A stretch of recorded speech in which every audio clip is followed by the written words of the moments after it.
Bon, on ne se le cachera pas en ce moment au Québec, la grosse mode, la question que tout le monde pose est comment on fait du papier de toilette lavable. Donc, voici ma méthode à moi, qui est toute simple. Pardon.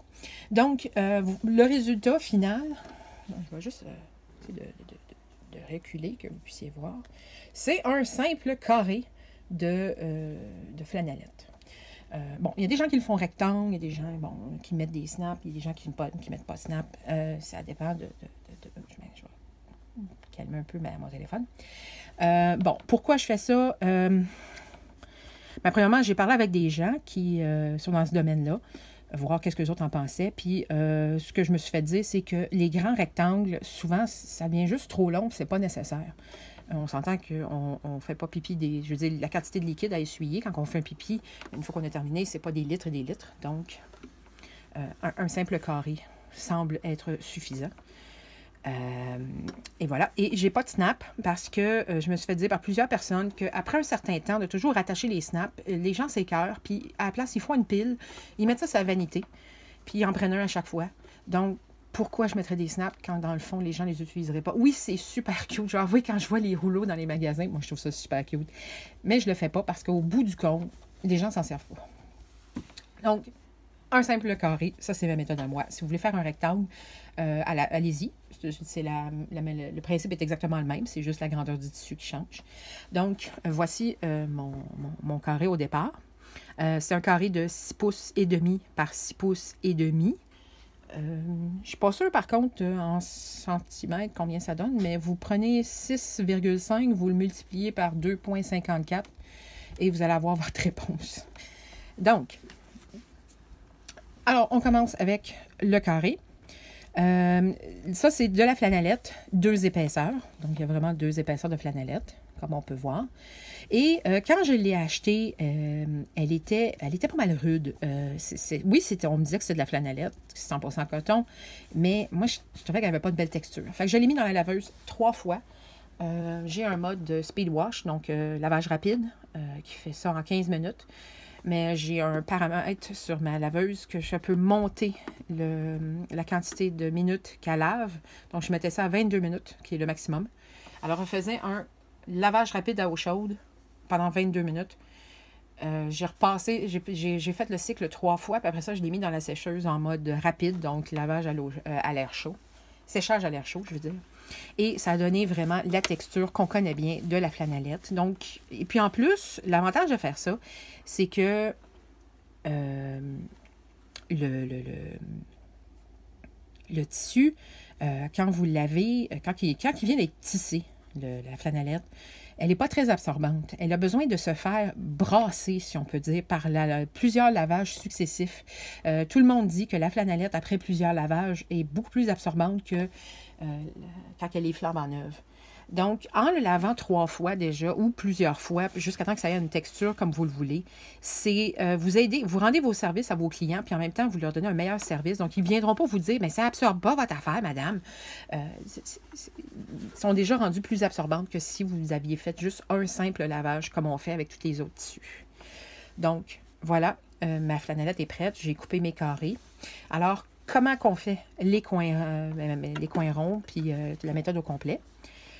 Donc, pourquoi je fais des coins ronds? Parce que c'est 1000 fois plus facile que faire des points carrés, honnêtement. C'est la quantité que je peux faire dans une journée, j'ai pas envie de passer un temps fou à essayer de faire des beaux petits points carrés. Je fais des coins ronds, ça fait le job. Je veux dire, on ne s'essuie pas avec le coin, là, fait que ça fait aucune différence. Bon, alors pour commencer, premièrement, on commence pas comme ça, comme la plupart des tissus. On commence dans le milieu. Alors, ce que je fais, c'est que je fais tourner ma roulette jusqu'à temps que mes aiguilles soient complètement en haut. Je lève mon pied. Il était déjà en haut, mais bon, je lève le pied. Et je gosse un petit peu pour tasser un peu le tissu, les fils, je veux dire, pour que les aiguilles arrivent vraiment dans le tissu et non pas que le tissu soit un peu comme à cause des aiguilles, là, un peu du fil là, qui tire dessus. Je veux que ça soit bien à plat. Donc là, c'est le cas. Et là, ce que je fais, c'est que je le fais avancer. Puis je fais mon coin. Alors, je vais l'avancer, puis ensuite, je vais vous expliquer pour le coin comment je fais. Bon, le coin. Au début, maintenant je le fais en mettant juste mes doigts comme ça, puis en poussant. Mais au début, ce qui m'aidait beaucoup, c'est que j'attrapais le coin avec mon index et mon pouce. Je tassais mes 3 autres doigts, pour pas qu'ils se pognent dans le couteau. Et je le tirais par là-bas en faisant un mouvement comme ça pour obliger à faire le rond. Je vous conseille fortement de vous pratiquer avant, jusqu'à temps que vous ayez attrapé, vous ayez vos doigts, le muscle memory, puis toute la kit, là, que vous ayez un petit peu plus l'habitude de le faire. Donc, pratiquez-vous sur des tissus avant.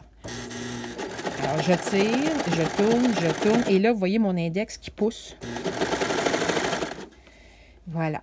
Mes doigts qui continuaient à pousser dans cette direction-là pour essayer d'y faire le rond. Puis, voilà, on continue. Après, on continue tout droit.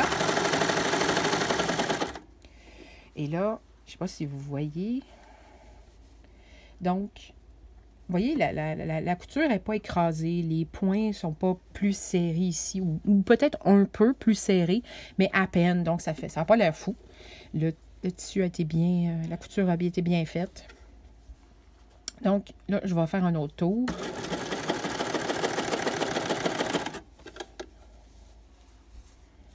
Alors, je continue à pousser. Donc, c'est comme ça que je le fais maintenant. Je n'utilise plus la méthode de tirer. Je trouve que ça va plus vite. Parce que quand on pogne le tour, à force d'en faire, on arrive devant, pfroum, pfroum. Puis, je dirais pas que je le fais à la pleine vitesse de ma surjeteuse, parce que ça, je suis juste pas capable, malgré la quantité que j'ai faite. Mais ça va vraiment plus vite avec le temps. Mais commencez en prenant le coin, là. C'est plus lent, mais vous allez voir, vous allez pogner le tour avec ça. Donc là, je vais vous le faire à la vitesse à laquelle moi, je le fais.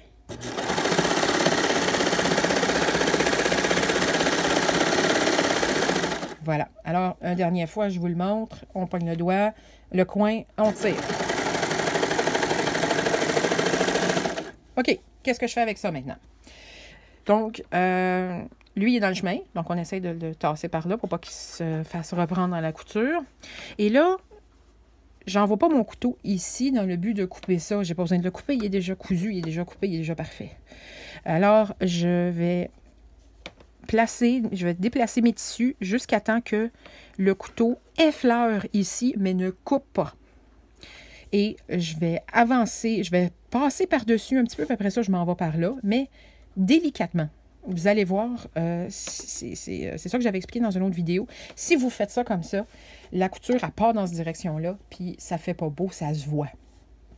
Si par contre, vous la tassez délicatement, je trouve que ça fait une finition beaucoup plus soignée. Voilà. Puis encore là, je trouve que c'est pas très réussi. Probablement parce que je vous parlais. Mais, vous voyez, c'est ça que ça donne. Là. Puis là, après ça, je coupe ça ici. Fin d'histoire. Donc voilà, j'en ai 2 de fait. Donc, c'est ça ma méthode pour laver mes pantalons. Pantalons, qu'est-ce que je dis là? Mes papiers de toilette, pour faire mes papiers de toilette lavables.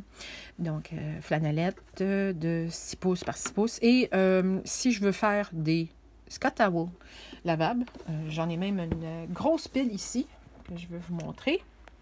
Grosse pile qui est toute prête. Je vais utiliser exactement la même méthode. Il y aura 0 différence. Voici le résultat une fois terminé. Avec les coins ronds. Voilà. Donc, la seule différence, c'est qu'ils sont plus longs. Encore une fois, pas de snap, pour la même raison, parce que les gens se tannent de les attacher. Puis, à un moment donné, ils en font juste une pile sur le comptoir. Puis, voilà. Donc, ça, je ne voyais pas l'utilité. Alors, voilà, petit papier de toilette. C'est fait.